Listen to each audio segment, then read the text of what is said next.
faithfully delivering value and interpreting great books from around the world. Hello, this is Sally's Book Talk. In the year 1697, a German noble named Frederick Augustus became the King of Poland. The two biggest expenses in this Polish king's life were military spending and buying Chinese porcelain. He collected over 35,000 exquisite pieces of porcelain in his lifetime. According to records, Augustus once traded 600 cavalrymen with the Prussian king at the time for over 100 pieces of Chinese porcelain. To collect and display porcelain, he bought a marshal's mansion and expanded it into a palace. Augustus had an almost insane obsession with porcelain. He once said something like, "I have no illness, but if I must say, it's that I love porcelain too much." Augustus lived during a time equivalent to China's Kangxi period. Back then, China monopolized the production of high-quality porcelain, and these exquisite crafts were highly sought after by European nobles, becoming luxury items chased by high society. Since porcelain was so warmly welcomed overseas, what was its treatment like in the Chinese court? The book we're sharing with you today can answer this question. Its name is Imperial Kiln for 1,000 Years. The author is the renowned historian and Ming-Qing dynasty scholar Yan Chongnian. In this book, the author tells us that Chinese emperors not only loved porcelain and amassed huge collections, but also actively intervened in porcelain design and production, with court culture deeply influencing it. So, how did court culture influence porcelain production? This brings us to the Imperial Kiln in the book's title. The character Yu in Imperial Kiln refers to things related to the emperor. For example, Yu Qian means in front of the emperor, so meetings held in his presence are called imperial conferences. So, as the name suggests, the Imperial Kiln was a workshop dedicated solely to making porcelain for the emperor. So, during the Ming and Qing dynasties, autocracy reached its peak, with emperors holding absolute power. To highlight their unique status, emperors even set up specialized institutions for producing court porcelain. The establishment of the Imperial Kiln was done by Zhu Yuanzhang. With this royal porcelain factory, some powers originally under the Ministry of Works were directly taken by Zhu Yuanzhang to push his own agenda. When firing porcelain, the emperor would personally oversee it and assign specialists to draft designs based on his taste and intentions, creating models and supervising the completion on site. Finished porcelain usually bears the reign mark of the emperor, later inherited and developed by successive Ming and Qing emperors. The Imperial Kiln gathered the world's finest resources over 5 centuries. Backed by substantial state funding, it selected premium materials, hired top craftsmen, and embodied imperial aesthetics, naturally setting standards for folk porcelain craftsmanship. For instance, emperors always sought to surpass predecessors, often demanding novel elements in their porcelain. During Qianlong's reign, the emperor favored revolving vases, porcelain with open-work exteriors and rotating inner panels painted with landscapes. Turning the inner panel created animated scenes like seasonal changes. Once conceived, the entire Imperial Kiln worked tirelessly to realize such ideas. Successful creations not only advanced techniques but sparked market imitation, boosting the porcelain industry and leaving exquisite legacies. Though formally established in Ming-Qing periods, historian Yan Chongnian argues Imperial Kiln's origins traced to Song-Yuan dynasties, where royal porcelain workshops served as prototypes. We'll now explore Imperial Kiln's evolution through Song, Yuan, and Ming-Qing periods, highlighting their profound impact on porcelain production. First, the Song dynasty context, covering 2 key aspects. First, the mid-northern Song birth of imperial kilns. Second, Jin Dezhen's rise, producing innovative bluish-white porcelain, pioneering royal supply. Records show Emperor Zhenzong, the third northern Song ruler, established Jingdezhen workshops around 1000 AD to oversee official porcelain production. This marks clear evidence of court intervention in porcelain manufacturing. What prompted Emperor Zenzong to establish imperial kilns in Jingdezhen? Three primary reasons explain this. First, porcelain was replacing metalware as common household items during Zenzong's reign. This trend extended to imperial usage. Tang Song eras saw booming commerce but insufficient copper coins for circulation. Therefore, the government strictly controlled copper, and melting coins or privately casting copperware would face severe punishment. In the mid to late Tang dynasty, an emperor named Emperor Wuzong led one of ancient China's largest campaigns to suppress Buddhism during his reign. Emperor Wuzong had multiple reasons for this, one key one being that Buddhist temples accepted donations and produced large quantities of copper items. During the suppression, Emperor Wuzong ordered the confiscated copper statues and vessels to be recast into copper coins. By the Song dynasty, the government's copper shortage worsened, forcing them to issue iron coins and paper money to address currency scarcity. With metal lacking, many items had to be made from alternative materials. During the Tang and Song dynasties, workshops for firing porcelain flourished widely. In the Tang dynasty, there was the Qing Kiln located in Hebei. Some of the porcelain they produced had the character Ying inscribed on it. Through historical record comparisons, it was understood that this porcelain was collected by the emperor for daily storage in an imperial treasury called Dianku. By the Northern Song dynasty, the Ding Kiln, also in Hebei, produced porcelain sold nationwide and used across all social classes. All right, with that background covered, let's move to the second reason. Emperor Zenzong chose Jingdezhen to oversee porcelain production because its high-quality output stemmed from its unique geographical advantages. Geographical features refer to a region's climate, materials, hydrology, transportation, and other characteristics. In ancient times, the porcelain industry often relied on local materials and natural conditions. As historian Yan Chongnian noted, Jingdezhen's natural environment was highly suitable for porcelain development. First, Jingdezhen's subtropical location offers a mild climate that helps porcelain bodies hold shape and provides ample wood for firing. Second, Jingdezhen is surrounded by 3 rivers, forming a triple water encirclement, ideal since porcelain production requires abundant water for grinding stones, crushing materials, and washing clay. Additionally, the developed river system facilitated porcelain transport, giving Jingdezhen a natural edge. However, the decisive factor was the high-quality porcelain clay nearby, the famous kaolin clay. Kaolin is a mineral with a loose texture. With the technology of the time, it could mimic shapes typically forged from metal. For instance, small jewelry boxes could feature intricate structures like raised patterns and lotus petals on tiny surfaces. Jingdezhen's porcelain clay could achieve this, while others couldn't. Traditionally, porcelain bodies made from kaolin clay, fired at 1300 degrees Celsius, have uniform and fine texture. They exhibit lustrous coloring and exceptional stability. Even today, users of Jingdezhen porcelain appreciate this quality.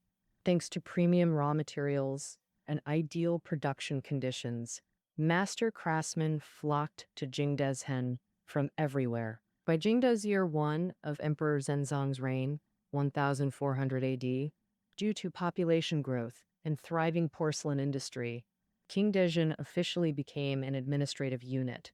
Its name has remained unchanged for over 1,000 years since.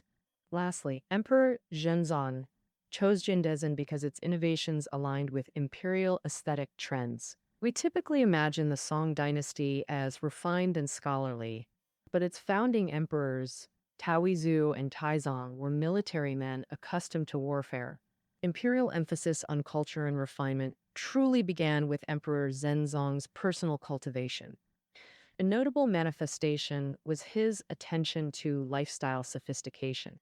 Emperor Taizong Zhao believed that southern Tang and later Shu kingdoms fell due to excessive court luxury and aristocratic decadence. Thus, he promoted simplicity during his reign. Under Zhenzong, this gradually changed. Court utensils evolved from coarse to exquisite. Meanwhile, Jingdezhen pioneered bluish-white porcelain, perfectly matching the emperor's cultural sensibilities. Why was this porcelain so special? Let's cover some porcelain basics. Porcelain typically involves two components. First, the body, the skeleton formed from clay. Second, the glaze, the glossy surface coating, made from quartz, borax, and other minerals applied to the body's surface. Color usually comes from the glaze. Glaze color depends on its metallic elements. For example, iron creates celadon hues. Copper produces red glazes. Early porcelain makers used glaze materials containing iron, resulting in strongly greenish porcelain. How to control iron content. To create lighter, whiter ceramics, this became the enduring pursuit of later artisans. Jingdezhen's innovative bluish-white porcelain was one such successful breakthrough. This porcelain was described as sky blue in color and mirror bright.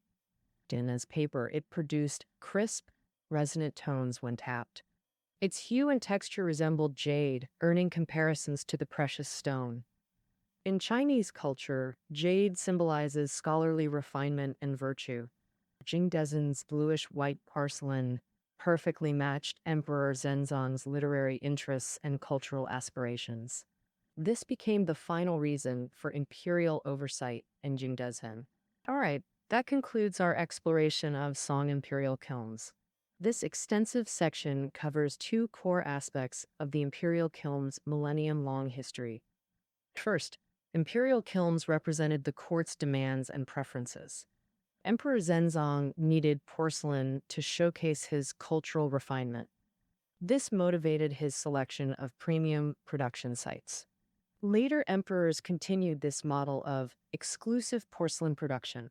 Second, Jingdezhen's geographical strengths secured imperial favor. Pioneering innovations in Chinese ceramics, from Northern Song through Yuan, Ming, and Qing eras, Jingdezhen endured multiple wars. Yet, after each conflict, its porcelain industry not only recovered, but achieved new breakthroughs.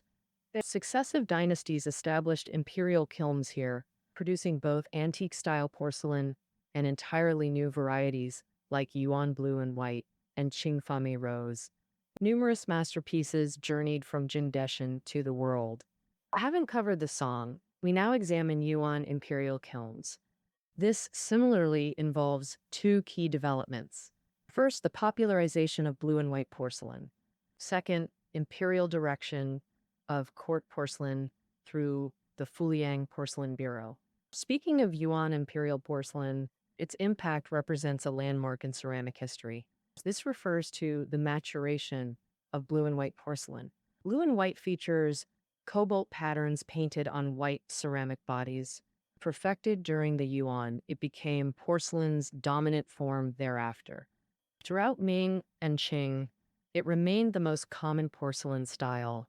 You're likely familiar with blue and white porcelain. But before Yuan, such porcelain was virtually non-existent. The maturity and popularity of Yuan blue and white seemed to emerge suddenly. This abrupt stylistic and technical shift, faithfully delivering value and interpreting great books from around the world. Hello, this is Sally's Book Talk. In the year 1697, a German noble named Frederick Augustus became the King of Poland. The two biggest expenses in this Polish king's life were military spending and buying Chinese porcelain. He collected over 35,000 exquisite pieces of porcelain in his lifetime. And according to records, Augustus once traded 600 cavalrymen with the Prussian king at the time for over 100 pieces Chinese porcelain. To collect and display porcelain, he bought a marshal's mansion and expanded it into a palace. Augustus had an almost insane obsession with porcelain. He once said something like, "I have no illness, but if I must say, it's that I love porcelain too much." Augustus lived during a time equivalent to China's Kangxi period. Back then, China monopolized the production of high-quality porcelain, and these exquisite crafts were highly sought after by European nobles, becoming luxury items chased by high society.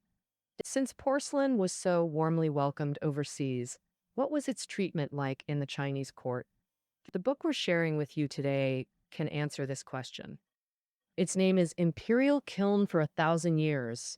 The author is the renowned historian and Ming-Qing dynasty scholar Yang Chongnian.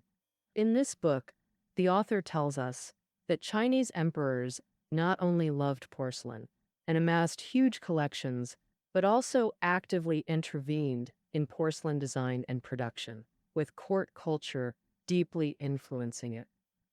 So, how did court culture influence porcelain production?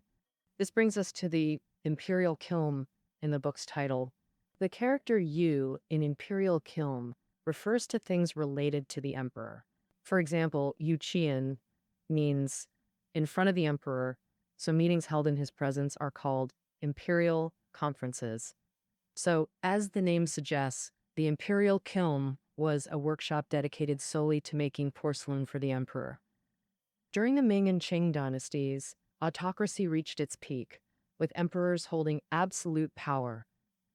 To highlight their unique status, emperors even set up specialized institutions for producing court porcelain. The establishment of the imperial kiln was done by Zhu Yuanzhang.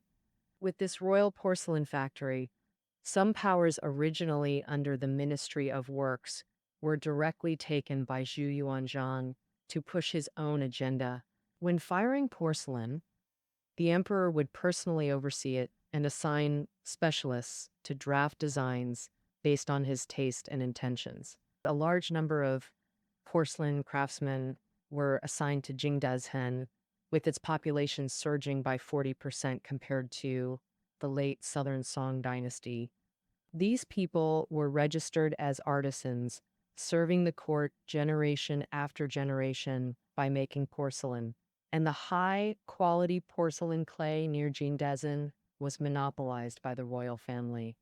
Many mining pits were exclusively for royal use, with fixed annual quotas. Once filled, they were immediately sealed off, and no one else could access them. However, the Fuliang Porcelain Bureau did not last long, roughly coinciding with the Yuan dynasty for about 90 years. By the end of the Yuan dynasty, the world was in chaos, warlords arose, and Zhu Yuanzhang contended with Chen Yuliang for supremacy. At Poyang Lake, this founding emperor of the Ming dynasty stationed himself in Fuliang County, confronting Chen Yuliang for a long time. The production of the Fulian Porcelain Bureau must have deeply impressed Zhu Yuanzhang. In the second year after ascending the throne, he established the only national porcelain factory in Jingdezhen for royal use, building on Song and Yuan foundations. Thus, the Fuliang Porcelain Bureau played a transitional role in the history of imperial kilns, bridging past and future. With this, we conclude the Yuan imperial kilns. Next, we move to the development of imperial kilns in the Ming and Qing dynasties, focusing on two aspects. First, the details of the imperial kiln system during the Ming and Qing periods. Second, during the Ming and Qing periods, especially in the Qing dynasty, the imperial court had a huge impact on porcelain manufacturing. First, let's discuss the institutional details of imperial kilns in the Ming and Qing period. Before that, imperial kilns had developed for 400 years, but the Song and Yuan eras are distant, and historical records are incomplete. Therefore, little is known today about the operational details of Song and Yuan imperial kilns. The Ming and Qing are closer, especially with well-preserved Qing documents. Thus, the system and management of imperial kilns can be described more clearly, with roughly 4 key points. First, imperial kilns had 2 names in Ming-Qing, Yu Qi Chang in Ming and Yu Yao Chang in Qing. What was produced and its appearance were determined by patterns and models issued by the court. Second, imperial kilns had a strict hierarchical system for firing porcelain. King imperial kilns mainly produced three types of porcelain. One is imperial porcelain, with yellow glaze and five-clawed dragons, exclusively for the emperor's personal use. The second is princely porcelain, bestowed by the emperor to high-ranking nobles during enfeoffment ceremonies, along with other items. These two types of porcelain symbolized status and had strict regulations. Ordinary folks who misuse or fake it could face execution.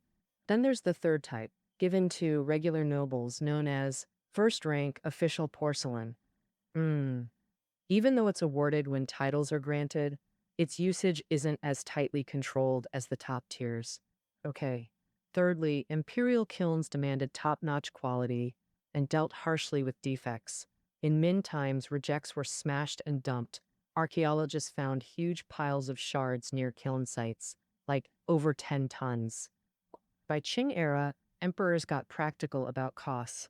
Defects might go to the capital, be gifted away, or sold locally in Jingdezhen. Next up, running imperial kilns needed money and oversight. In Ming times, funds came from Jiangxi locals. Post-Xuande, eunuchs were sent to oversee things and extortion ran wild. King funding moved from Jiangxi coffers to Zhujiang customs taxes. Management was direct from the Yangshan Palace workshop, with the emperor handpicking staff. Skilled folks became supervisors to watch over production. So, under King Shi, Yangzheng, and Qianlong, Jingdezhen skills soared and eras were named after their supervisors, like the Long Kiln in Kengshi's time, named after supervisor Long Tingji, who made those iconic red glazed pieces. Then there's the Tang Kiln under Yang Zheng and Qianlong, honoring Tang Ying.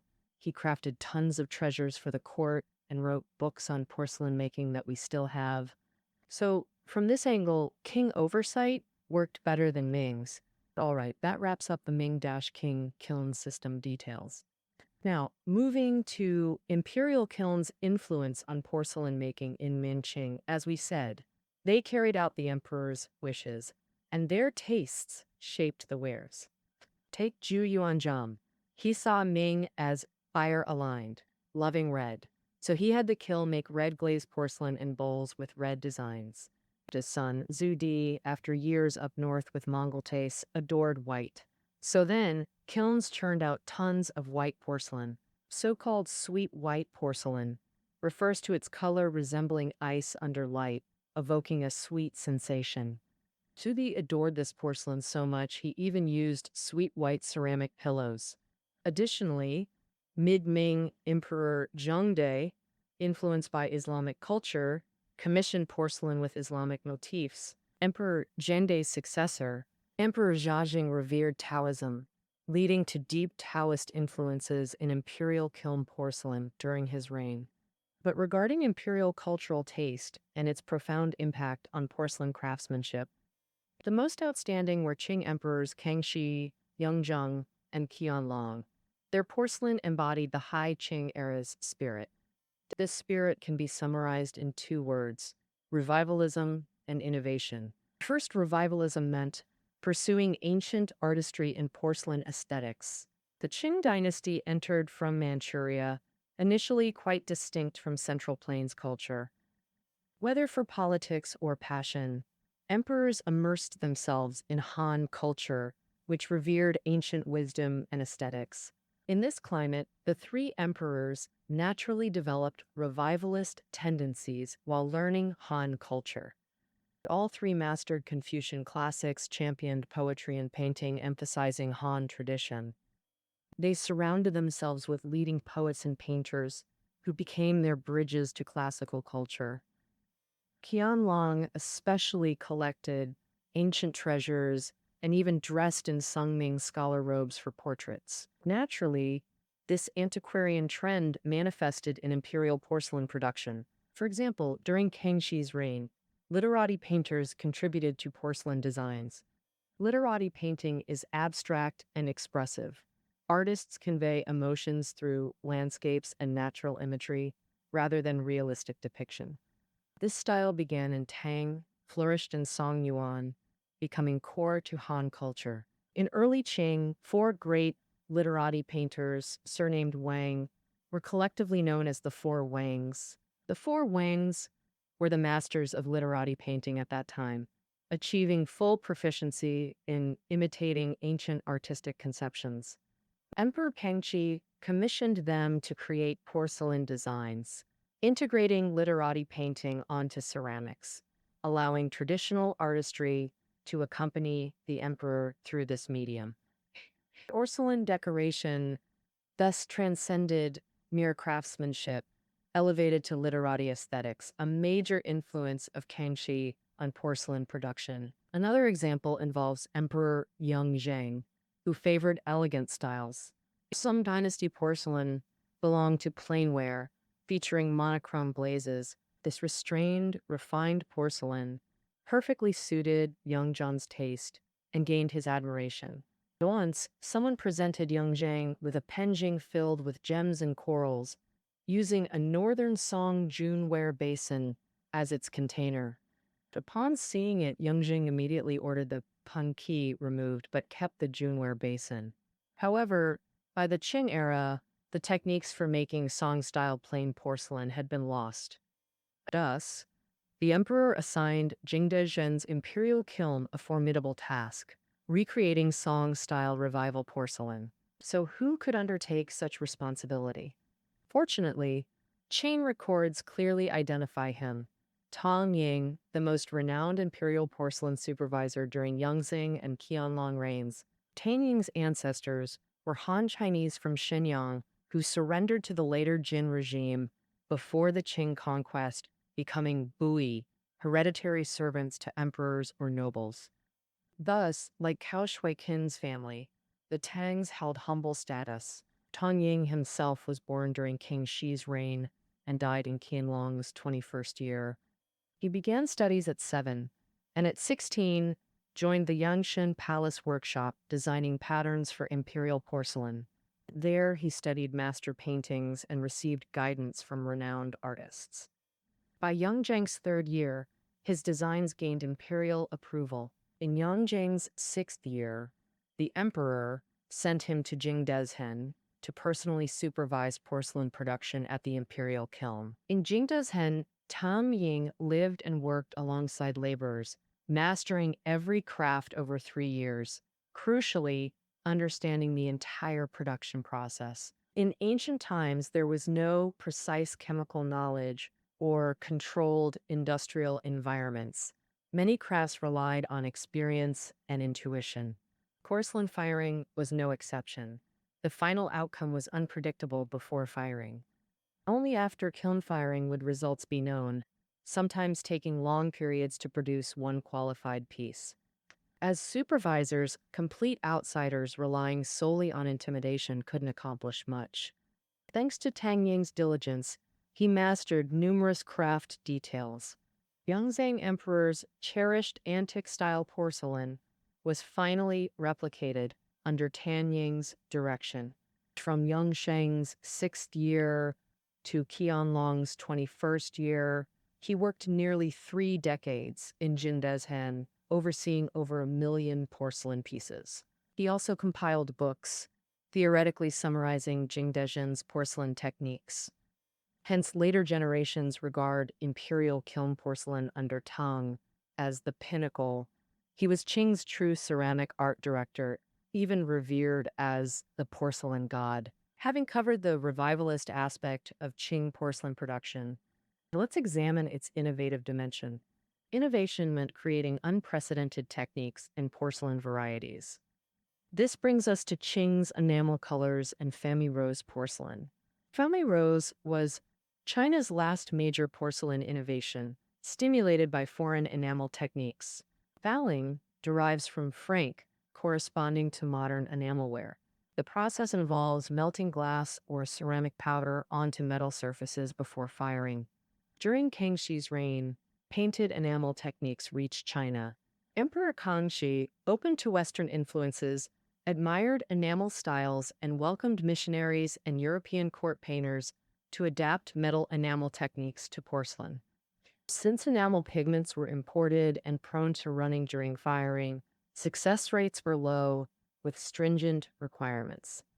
Thus, the emperor ordered Jingdezhen to produce plain white porcelain bodies for painting in Beijing. Kangxi valued enamel porcelain so highly that pieces bore Kangxi imperial-made marks instead of regular rain marks. Clearly, emperors were personally involved.